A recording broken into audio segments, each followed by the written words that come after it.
horror fans. Once again, it is me, the Horror Miser Monty G. It's time to do another movie review. It's time to review the latest sci-fi thriller from Netflix, In the Shadow of the Moon. Ooh, just in time for Halloween. Now, In the Shadow of the Moon is a 2019 Netflix sci-fi thriller. It was directed by Jim Mickle. It was written by Gregory Wyndham and Jeff Tuck.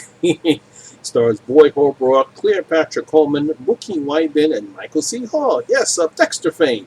Yeah, I saw the trailer on Netflix. It just came out yesterday. It had an intriguing premise, and I watched it last night, so let's see what I have to say of In the Shadow of the Moon.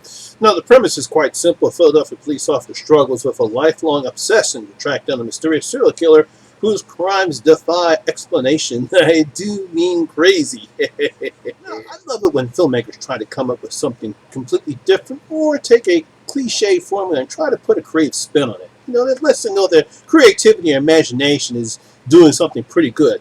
Now, you can also create a highly entertaining film when it's properly executed. And that's what I thought what we had here from the latest sci-fi thriller from Netflix, In the Shadow. In my city, the city of brotherly love, and we have a gritty, semi-neo-noir sci-fi story here, where a Philly cop is trying to resolve 3 bizarre murders, and we do mean bizarre. And I would say everything is flowing pretty nicely here for about an hour into the movie. Now, after we get to the second act, however, it completely goes off the rail, changing tones, and by the time we get to the conclusion, it takes a 360-degree turn with some crazy political message. What? Not again? No, it's a shame because we get some good acting here from Boyd Holbrook and the rest of the cast, and director Jim Mickle does a pretty fine job of making Philly look good and giving the film the atmosphere and gritty look that this story needs, sort of like True Detective does. However, thanks to Gregory and Jeff's script, it ruins what could have been a decent spin on a story we've seen before, told in better ways too. Now, after we get a cold opening where we see in 2028 Philly is in ruins, and I do mean ruins. We go back to 1988, and Philly cop Thomas Lockhart is in the middle of a murder investigation where 3 random people, pianist, cook, and a Philadelphia bus driver, have all been murdered in brutal fashion, and I do mean brutal. And all 3 of them have the same puncture mark in the back of their necks. Lockhart, his partner Maddox, and his brother-in-law, Detective Holt, they eventually track down the killer. It's an African-American female, to a subway where the suspect is killed after being hit by a subway car. In a brutal fashion, too. 9 years later, and now Detective Lockhart is informed that similar or copycat murders are being committed. And it's possible that the same killer is now alive, and Lockhart will stop at nothing to capture her. He becomes obsessive to put an end to her reign of terror in my great city of Philadelphia. Now, as I stated earlier, this is a pretty good looking film here. Jim Mickle does a great job in making Philly was really shot in Ontario. We do see some nice, what we call those Philly shots that we normally see in movies. I forget what they're called. We do see some of them.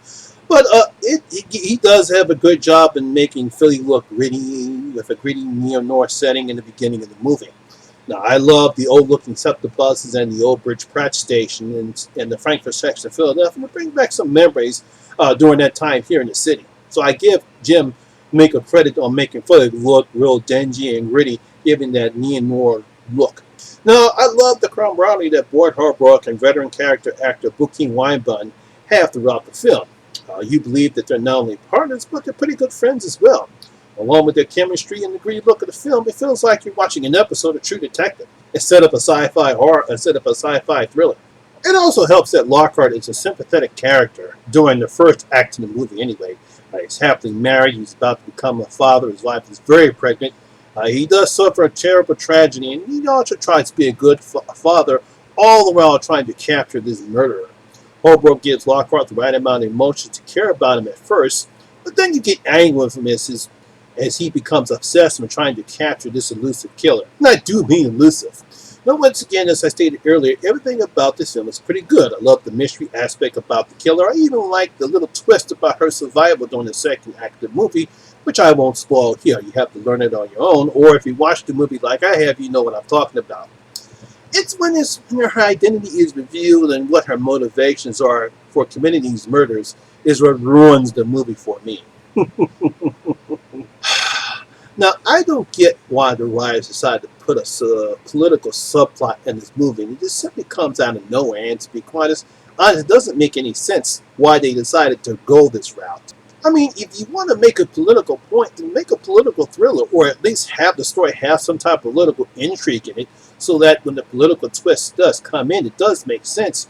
Here, it doesn't make any sense at all. It's just like the writers couldn't come up with anything to give the killer any motive other than to let's just bring some political intrigue in here or political twist.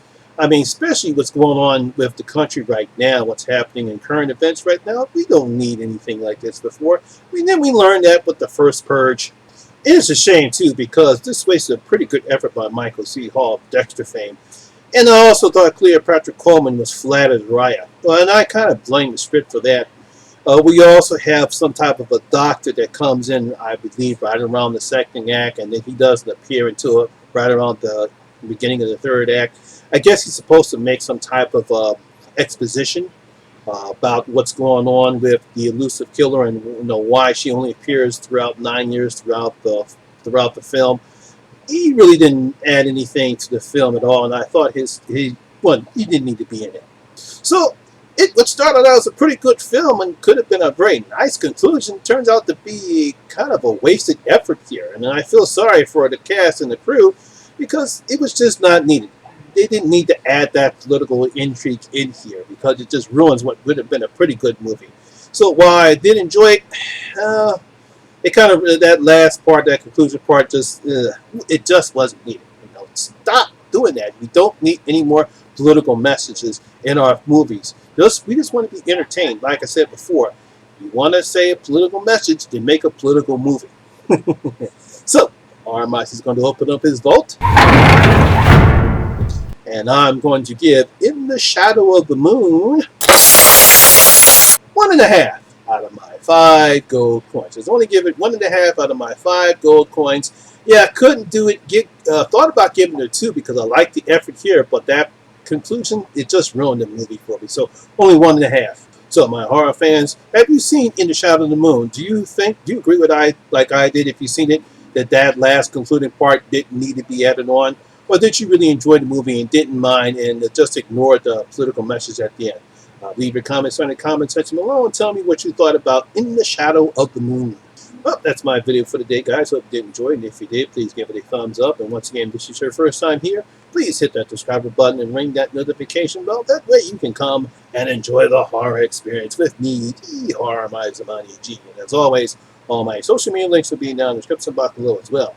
Once again, my name is Lamont Smith, better known as the Horror Miser Monty G. And always remember, rules. Jigsaw, take us home. We're out.